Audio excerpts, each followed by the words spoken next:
experienced the Yale bubble phenomenon. I think coming into school, I hoped I wouldn't, and I thought I would be more involved with the New Haven community, but it is really easy, I think, to get trapped in the bubble because there is so much happening on campus. Your classes are here, your clubs are based here, your friends are all here, so I think it's really easy to get trapped in that. I think I've fallen victim to that more often than not. It was like, the Yale bubble is almost like a mental thing where it's just like, I'm always surrounded by Yale students. So everyone I see is like a student or like faculty or something like that. So one way I've sort of found to break that is by finding and interacting with people that aren't students. Not just like facilities people, but also just like there are random people just hanging out on cross campus sometimes. Or if you like look at websites like Info New Haven, you can find a bunch of events around just like the city or like the farmers market, and just going places where there are like people that aren't just studying all the time. In terms of getting involved with the like New Haven community, I did like volunteer through the integrated IRIS, integrated refugee services for a semester. I definitely do wish that like I could set aside time to get more involved, although hopefully that'll happen in the future. I also think it's a matter of accessibility in the sense like I don't have a car. If I had a car, I think that would also just increase my willingness to like branch out into the broader New Haven community. Just because, the public transit is not like the best around here. I also don't have like any other modes of transportation. Just like events. I know there was like an Oktoberfest thing that happened a few weeks ago. There was like a night market that happened too that I wasn't able to make, but my friends went and they said it was really fun. I just think like things like those with events that get the city together and just different people from different parts of the city, I think are like the ones I want to go to the most. I personally have not taken the time to do so. So I think that's part of it, just right, not knowing what's out there. Besides the food scene, I think that's something, that's probably how I've experienced New Haven the most, just by eating at different restaurants, and even that's been like kind of limited.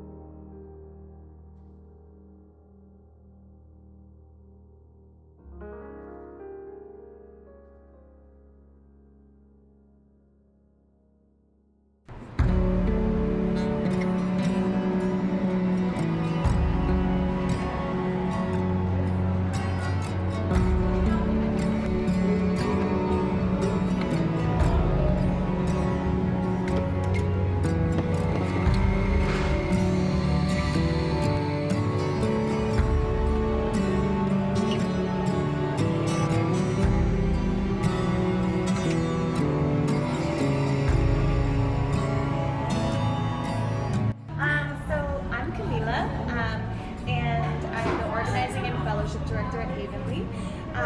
So our mission is to build the community empowered immigrant and refugee women in New Haven. And we do that in a number of different ways, through a number of different kind of programming options that we have. And our main program that we've had since we were founded in 2018 is a 6-month-long fellowship that we offer to refugee and immigrant women in New Haven. That is composed of part-time work in our cafe that we operate at 25 10th Street in New Haven. And the fellowship also includes 4 hours of paid classes per week, which include English, computer classes, classes about the specific ways in which the financial system works in the US that is useful to know if you're just coming for the first time, like what's credit or how to start a bank account and things like that. And we offer a whole kind of unit around just trying to offer resources and support to women in imagining what their career could look like in the future based on their individual passions and skills and interests. And so we take a lot of time to get to know the women in our program. It is 6 months and we see them every single day, and we build a lot of community, and we take a lot of time to try and understand where each woman is coming from emotionally, and just kind of in terms of what she wants for herself, and we do our best to try and support each person in kind of the dreams that they articulate for themselves and for their families. So what we have here is a community cafe and home style kitchen. What that means is it's, as our fellowship director explained, it's a place where people find community. It's a place where a lot of our fellows have brought their children and, use the place as a place connect and just feel united with their with other fellows. So then after fellows graduate from that 6-month-long program, we work with them to attain the next step after their after the fellowship. So whether that's a job in the career that they've articulated as their choice, or an academic program, things like that, and or starting their own business, which several women come to us wanting to do. And we also stay connected to our alums in a number of different ways, both just as friends, because we become close with a lot of the women, but also through organizing that we do. So we, in this past year, we formed what we call the Havenly Sisters Collective, which is a group of our alums that started meeting on a bi-weekly basis around February of 2021 to talk about a lot of the systemic challenges that they all face, and broadly the immigrant community faces, and just people living in poverty face, and other marginalized groups. So the most salient concern and pressing thing that people are feeling angry about and feeling a real sense of urgency about right now is housing insecurity, and the fact that so many people, for almost every single woman who's come to our program, they talk about how it's nearly impossible to access a home that can fit their whole family, or that is comfortable and safe and yeah, so that's something that a concern that a lot of the women shared. And so this the Sisters Collective and those organizing meetings are a place where we can talk about that, and people don't have to feel alone in that struggle, and we can talk about ways to try to be heard by people with political power, and try to kind of improve the living conditions of our community. And so yeah, that's another way that we are trying to pursue our mission of building. We are currently on our 4th cohort, so we've had 3 cohorts graduate from our 6-month fellowship, and now we're 1 month into our 4th cohort. And our last cohort of 2020, it was the first time that we introduced Spanish-speaking women to our program. So up until then, we had been working with Arabic-speaking women, and so yeah, last year our community became multilingual and just encompassed different immigrant communities that are often kind of held apart into the space. This used to be a crab shack, like a seafood shack. We moved in, in the middle of the pandemic, so that was a really, really kind of intense time to try and start something, or at least relocate ourselves. But the space itself has really allowed us to grow into being more of a community center, which has always been our dream. So it's, in the past year, we've just seen how amazing it is to be able to offer to women a space where they can come and they can bring their kids, and we always, either we do childcare ourselves or we bring volunteers to do childcare, but they never have to worry that they can't have kids and be part of this community or take classes or work. So that's one thing we're able to offer with the space. We're also able to, we've worked with a partner organization to bring computers here, so we have a computer lab in the back, and we offer computer classes right here in this space, which is always a dream of ours, to be able to do that in the same place where we have a kitchen to offer employment. And we've held community organizing meetings right here in this space too. So just the fact that everything happens here, and the women can keep coming back to this one familiar place that's welcoming, and that's something that has been new for the organization in the past year, and is really, really key to what we do. And we feel like that's we're excited to see how that keeps unfolding over time. I think that's a good question.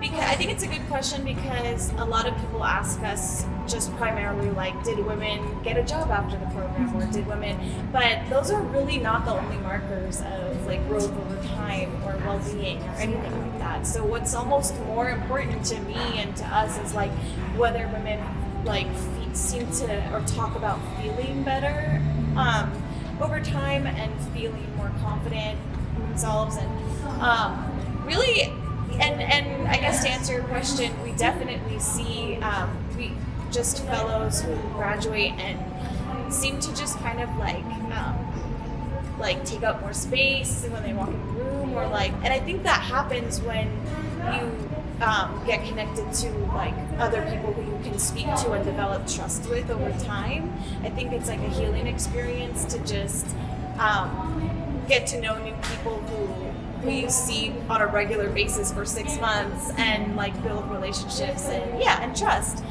We see that allows a lot of women who come through the program to kind of talk more about their experiences whenever they feel comfortable, and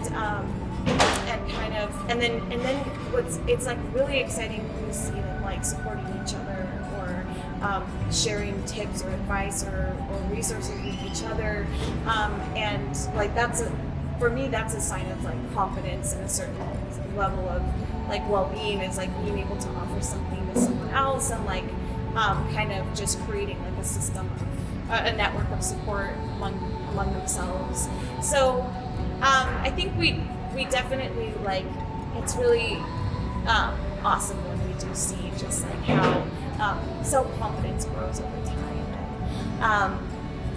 And that's one of the things that the women, we always have these like surveys at the end of the fellowship, and the women talk about, a few women have talked about just being in like a warm environment, being something that they're gonna like really take away as a good memory, and something that they're gonna look for in their futures. It's just like being in a warm environment surrounded by other women who are like really supportive. So yeah. So what that part entails is a menu inspired by traditional Arabic cuisine.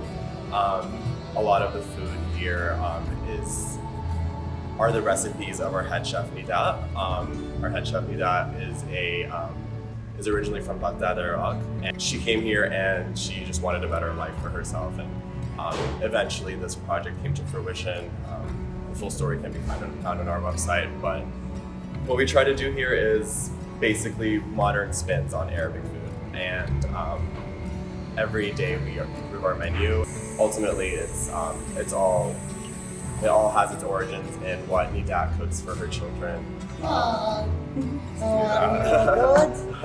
So what we have here is baklava. Havenly started as just baklava. In 2018, when the co-founders met, they started sampling this at Yale's campus in the student cafes, and it quickly caught on. People loved it. It's vegan baklava, which is very hard to come by, and it stays true to what baklava is.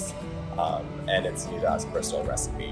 نتشرف بيك واهلا وسهلا بيك بمطعمنا، وان شاء الله اليوم الاكل حطيناك ان شاء الله يعجبك وتشوفين يعني مذاق، يعني شلون احنا نقول جديد، مذاق جديد.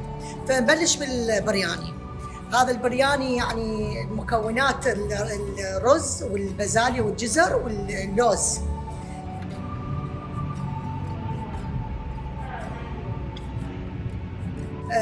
ونحط كمية من البهارات عليه، البابريكا والفلفل الأسود والملح والكمون والكركم. وبعدين نحط بالأخير حامض الليمون على مود يعطي طعم طيب للبرياني. هذا عندنا الفلافل هنا، احنا مالتنا طبعا فريش يوم بيومه، نسوي الفلافل بالحمص، طبعا ما نخبط كل مواد وياه. عندنا هنا الخيار واللبن، احنا نصحله بالعراقي جاجيك، يتكون من خيار ولبن ونعناع وثوم بس. فهذا يعني الخيار واللبن يعني وجبه يعني ناكل بها بالعشاء بالغداء، حتى الصبح يعني وجبه كامله متكامله وبها فوائد هوايه.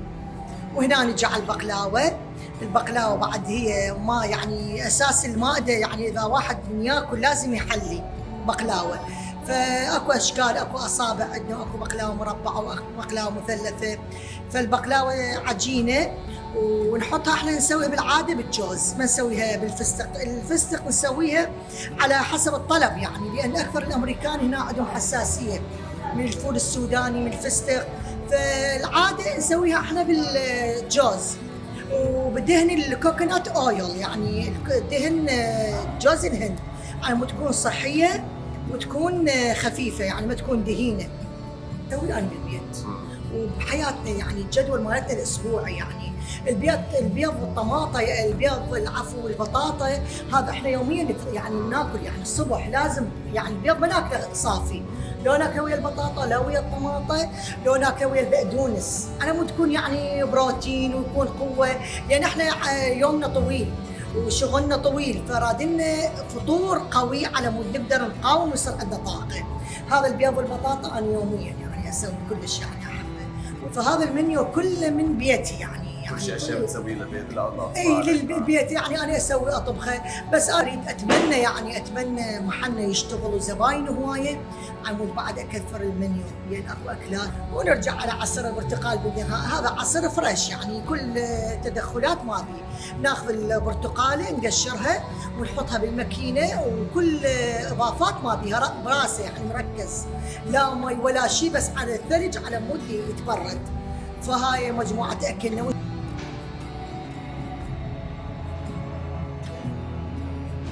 ان شاء الله يعجبك تاكلي ويعجبك يا رب، واتمنى يعني اني يصل صوتي وعلى طريقك على مود يجونا زبائن يجونا معارف هنا على محلنا، لان تعرفين محلنا شويه الموقع مالته يعني مو يعني مبين يعني صار بزاويه يعني ما يبين، فان شاء الله عن طريقهم ان شاء الله يجونا زبائن اكثر ونساعد اللاجئات اللي عندنا هنا ونساعد نفسنا ويكبر مشروعنا، وانا اشكرها. ان شاء الله. شكرا.